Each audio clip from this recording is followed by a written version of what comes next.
Hi hello അസ്സാം വലൈക്കും. Welcome back to Jashee's cook book. Jashee's കുക്കിലേക്ക് എല്ലാവർക്കും സ്വാഗതം. ഇറച്ചി മസാലയുടെ അതേ രുചിയിൽ നമ്മൾ സാധാരണ വീട്ടിലുണ്ടാക്കുന്നതും പിന്നെ പുറത്തുനിന്ന് മേടിക്കുന്നതായ മസാലക്കറികളെക്കാളൊക്കെ കിഡിലൻ ടേസ്റ്റിൽ നല്ലൊരു ഗ്രീൻ പീസ് എഗ് മസാലക്കറി, അതാണ് ഇന്നത്തെ എൻ്റെ റെസിപ്പി. ചപ്പാത്തി, വെള്ളപ്പം, പൊറാട്ട ഇതിലേക്കൊക്കെ അടിപൊളി കോമ്പിനേഷനായ ഈ കറി ഉണ്ടാക്കാൻ വളരെ ഈസിയാണ്. എന്നാൽ സാധാരണ ഉണ്ടാക്കുന്ന മസാലക്കറികളേക്കാൾ കുക്കിംഗ് മെത്തേഡിൽ കുറച്ച് വ്യത്യാസങ്ങളും ഉണ്ട്. അതുകൊണ്ട് തന്നെ ടേസ്റ്റും നമ്മൾ സ്ഥിരം ഉണ്ടാക്കുന്ന ഗ്രീൻ പീസ് കറിയേക്കാളൊക്കെ വളരെയധികം ഡിഫറെൻ്റ് ആണ്. അപ്പോൾ ഇതുപോലെ ഒരുപാട് ഈസി റെസിപ്പികൾ ഞാൻ ഇനിയും അപ്ലോഡ് ചെയ്യുമ്പോൾ ഒന്നുപോലും മിസ്സാതെ നിങ്ങൾക്ക് കാണാൻ ആഗ്രഹം ഉണ്ടെങ്കിൽ ഇതുവരെ ചാനൽ സബ്സ്ക്രൈബ് ചെയ്യാതെ വീഡിയോ കണ്ടുകൊണ്ടിരിക്കുന്നവരൊക്കെ പ്ലീസ് ഒന്ന് സബ്സ്ക്രൈബ് ചെയ്യാം കേട്ടോ. അതിൻ്റെ ഒപ്പം തന്നെ തൊട്ടടുത്തുള്ള ബെല്ലൈക്കൺ കൂടെ പ്രസ് ചെയ്താൽ ഞാൻ പുതിയ വീഡിയോകൾ അപ്ലോഡ് ചെയ്യുമ്പോൾ നിങ്ങൾക്ക് അതിൻ്റെ നോട്ടിഫിക്കേഷൻ കിട്ടും. അപ്പോൾ നമുക്ക് നോക്കാമല്ലേ ഈ variety green peas egg masala curry ഉണ്ടാക്കുന്നത് എങ്ങനെയാണെന്ന്. ആദ്യം നമുക്ക് ഗ്രീൻ പീസ് ഒന്ന് വേവിക്കാം. അതിനായി ഞാനിവിടെ ഏകദേശം 400 ഗ്രാം ഗ്രീൻ പീസ് വെള്ളത്തിൽ 8 മണിക്കൂർ കുതിർക്കാനായിട്ടതിന് ശേഷം വെള്ളം നല്ലപോലെ വാർത്തെടുത്തിട്ടുണ്ട്. ഇതിലേക്ക് മുങ്ങിക്കിടക്കാൻ പാകത്തിന് വെള്ളവും ആവശ്യത്തിന് ഉപ്പും പിന്നെ 1/4 ടേബിൾ സ്പൂൺ മഞ്ഞൾപ്പൊടിയും ചേർത്ത് ഗ്രീൻ പീസ് ഒന്ന് വേവിക്കാം. 8 മണിക്കൂർ വെള്ളത്തിൽ കുതിർത്തത് കൊണ്ട് ഒരു വിസിലടിച്ചാൽ തന്നെ ഗ്രീൻ പീസ് ആവശ്യത്തിന് വെന്ത് കിട്ടും കേട്ടോ. ഇനി വേവ് കൂടുതലുള്ള ഗ്രീൻ പീസ് ആണെങ്കിൽ 2-3 വിസിൽ വരുന്നത് വരെ വേവിക്കുക. അപ്പോൾ ഗ്രീൻ പീസ് വേവുന്ന സമയം കൊണ്ട് നമുക്ക് മസാല ഉണ്ടാക്കാം. അതിനുവേണ്ടി കറി വെക്കാനായിട്ടുള്ള പാൻ ചൂടാക്കി കുറച്ച് ഓയിൽ ഒഴിച്ചെടുക്കാം. ഓയിൽ ചൂടായി വന്നാൽ 2 മീഡിയം സൈസിലുള്ള സബോള, ഒരു ചെറിയ കഷ്ണം ഇഞ്ചി, 10 വെളുത്തുള്ളി ഇത്രയും ചേർത്ത് ചെറുതായി ഒന്ന് വഴറ്റാം. വെളുത്തുള്ളി ഇഞ്ചിയും ഞാൻ ചതച്ചിട്ടൊന്നുമില്ല കേട്ടോ, വെറുതെ അരിഞ്ഞിട്ടുള്ളൂ. കാരണം വേറെ ഒന്നുമല്ല, നമുക്ക് ഈ മസാല ഒന്ന് അരച്ചെടുക്കണം. അതുകൊണ്ട് സബോളയും നൈസായി അരിയണമെന്നൊന്നുമില്ല, വെറുതെ കഷ്ണങ്ങളാക്കിയിട്ട് വഴറ്റിയാലും മതി.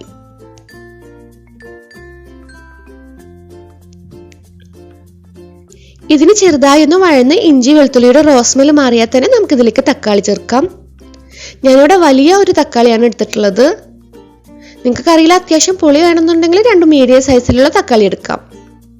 പിന്നെ ഇതുപോലുള്ള മസാലക്കറികളിൽ പുളി കൂടുതലായാലും അത്ര നന്നായിരിക്കില്ല, അതുകൊണ്ട് 2 എണ്ണത്തിലും കൂടുതൽ ചേർക്കണ്ട കേട്ടോ. ഇനി നമുക്ക് മസാലയിലേക്കുള്ള ഉപ്പ് കൂടെ ചേർത്ത് കൊടുക്കാം. എന്നിട്ട് തക്കാളി അത്യാവശ്യം ഒന്ന് ഉടഞ്ഞു വരുന്നത് വരെ ഇത് നന്നായി ഒന്ന് വഴറ്റാം. നിങ്ങൾക്കൊരു നാടൻ ഫ്ലേവർ കറിക്ക് വേണമെന്നുണ്ടെങ്കിൽ ഓയിലിന് പകരം വെളിച്ചെണ്ണ എടുക്കാം. പിന്നെ വേണമെങ്കിൽ സബോള വഴറ്റുന്നതിൻ്റെ ഒപ്പം കറിവേപ്പിലയും ചേർക്കാം. ഇപ്പോൾ തക്കാളി ഏകദേശം വെന്തുടഞ്ഞു വന്നിട്ടുണ്ട്. ഇനി ഫ്ലെയിം ഓഫാക്കി മസാലയുടെ ചൂടൊന്ന് മാറി വരുമ്പോൾ മിക്സിയിലേക്ക് അരയ്ക്കാനായി മാറ്റാം.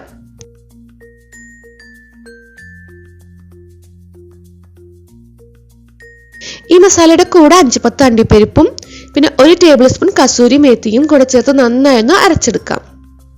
നാടൻ ഫ്ലേവറിൽ കറി വേണമെന്നുള്ളവർക്ക് കസൂരി മേത്തി ഒഴിവാക്കാൻ കുഴപ്പമൊന്നുമില്ല. പക്ഷേ ഈ ചേരുവകളൊക്കെ ചേർക്കുമ്പോഴാണ് ഈ കറിക്ക് കൂടുതൽ ടേസ്റ്റ് എനിക്ക് തോന്നിയിട്ടുള്ളത്. ഇതിന് നമുക്ക് സൈഡിലേക്ക് മാറ്റി വെക്കാം. അടുത്തതായി ഇതേ പാനിൽ തന്നെ 1 ടേബിൾ സ്പൂൺ നെയ്യ് ചേർത്ത് കൊടുക്കാം.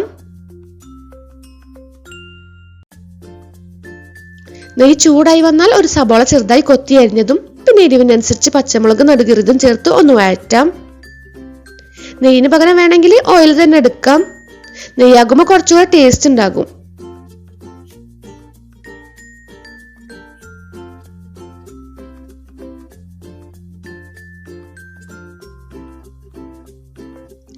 സബോള നന്നായി ഒന്ന് വഴന്ന് സോഫ്റ്റ് ആയി വന്നാൽ 1/2 ടേബിൾ സ്പൂൺ ഗരം മസാലപ്പൊടി, 3/4 ടേബിൾ സ്പൂൺ മുളക് പൊടി, 3/4 ടേബിൾ സ്പൂൺ മല്ലിപ്പൊടി ഇത്രയും ചേർത്തൊന്ന് മൂപ്പിക്കാം. നിങ്ങൾക്ക് കുരുമുളകിന്റെ എരിവ് ഇഷ്ടമാണെങ്കിൽ പകുതി മുളക് പൊടി പകുതി കുരുമുളക് പൊടി അങ്ങനെ ചേർക്കാട്ടോ. ഞാൻ കാശ്മീരി ചില്ലി പൗഡറാണ് ചേർത്തിട്ടുള്ളത്. അതിന് എരിവ് കുറവായത് കൊണ്ട് തന്നെ നല്ല എരിവുള്ള പച്ചമുളക് ഞാൻ 5-6 ചേർത്തിട്ടുണ്ട്. അതുകൊണ്ട് കുരുമുളക് പൊടി ഞാൻ ഇനി വേറെ ചേർക്കണില്ല. പൊടികളെല്ലാം നന്നായി മൂത്ത് വന്നാൽ നമുക്ക് ഇതിലേക്ക് മസാല അരച്ചത് ചേർക്കാം.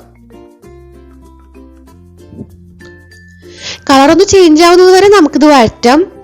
സബോളയും തക്കാളിയൊക്കെ വഴഞ്ഞിട്ടുള്ളത് തന്നെയാണ്, എന്നാൽ അരച്ചതിന് ശേഷം ഒരു റോസ് സ്മെൽ ഉണ്ടാകും. അത് മാറാൻ വേണ്ടി ജസ്റ്റ് 2 മിനിറ്റ് മാത്രം ഒന്ന് വഴറ്റിയാൽ മതി. അപ്പോഴേക്കും ഇതിന്റെ കളർ ചെറുതായി ഒന്ന് ചേഞ്ച് ആവും.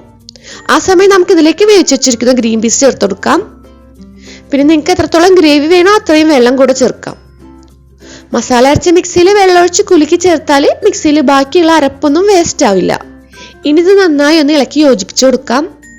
ഗ്രീൻ പീസ് വേവിക്കുമ്പോൾ ഒരു വിസിൽ വന്ന് ഫ്ലെയിം ഓഫ് ആക്കിയതിന് ശേഷം കുക്കറിലെ പ്രഷർ മുഴുവൻ പോയി അപ്പം തന്നെ കുക്കർ തുറന്ന് വെക്കാൻ മറക്കരുത് കേട്ടോ.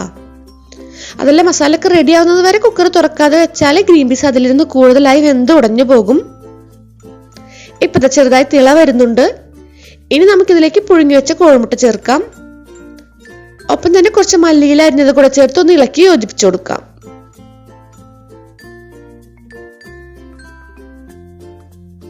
ഇനി മുട്ടയിലെ ഗ്രേവി ഒക്കെ ഒന്ന് പിടിക്കാനായി 1-2 മിനിറ്റ് കൂടെ മൂടി വെച്ച് തിളപ്പിച്ചതിന് ശേഷം നമുക്ക് ഫ്ലെയിം ഓഫ് ആക്കാം. അപ്പൊ നമ്മുടെ കറി ഇവിടെ റെഡിയായി. നമ്മൾ സാധാരണ കറിയിൽ ചേർക്കുന്ന ഒരേ ചേരുവകളൊക്കെ തന്നെയാണെങ്കിലും ടേസ്റ്റ് സ്ഥിരം കറികളിൽ നിന്ന് കുറച്ചൊരു ഡിഫറെന്റ് ആണ്. ഉണ്ടാക്കി നോക്കിയാൽ മാത്രമേ നിങ്ങൾക്ക് അതിന്റെ വ്യത്യാസം അറിയാൻ പറ്റൂ. അപ്പൊ ഒരിക്കലെങ്കിലും ട്രൈ ചെയ്താൽ ഫീഡ്ബാക്ക് മറക്കാതെ കമന്റായി അറിയിക്കണേ. വീഡിയോ ഇഷ്ടപ്പെട്ടാൽ എന്നും പറയുന്ന പോലെ തന്നെ ലൈക്കും ഷെയർ ഒക്കെ ചെയ്യാട്ടാ. വീഡിയോനെ പറ്റിയുള്ള അഭിപ്രായം കമന്റായി തന്നെ അറിയിക്കുക. അപ്പൊ ഇൻഷാ അല്ലാഹ് ഇനി ഇതുപോലുള്ള ഈസിയും ടേസ്റ്റിയും വെറൈറ്റിയുമായിട്ടുള്ള റെസിപ്പിയുമായി അടുത്ത വീഡിയോയിലൂടെ കാണുന്നതുവരേക്കും ബൈ. അസ്സലാമു അലൈക്കും.